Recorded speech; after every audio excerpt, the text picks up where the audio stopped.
Samaín de medo. Érase unha vez Unha casa encantada, onde ninguén se atrevía a entrar. pero un día, 3 nenos atrevéronse no interior escoitaron uns ruidos e atoparon unha fantasma. e o chan había unha man chea de sangre. E un ollo. Empezaron a subir por unas escaleiras. Apareceu unha cabeza. Arriba das escaleiras Se xuntou todas partes do corpo e resultou ser un monstro. O monstro perseguiu aos nenos pola casa ata a planta de arriba.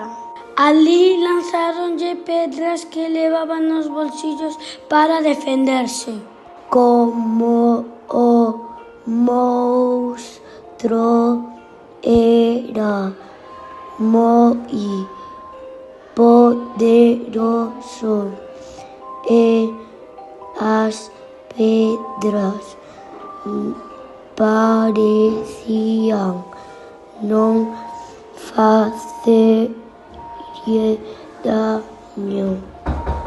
Colleron un coutelo que atoparon e clavárono no pescozo. O monstro volvouse tolo e botou a correr pola casa. Como os nenos estaban acorralados, Decidiron unir as súas forzas e abalanzarse sobre el.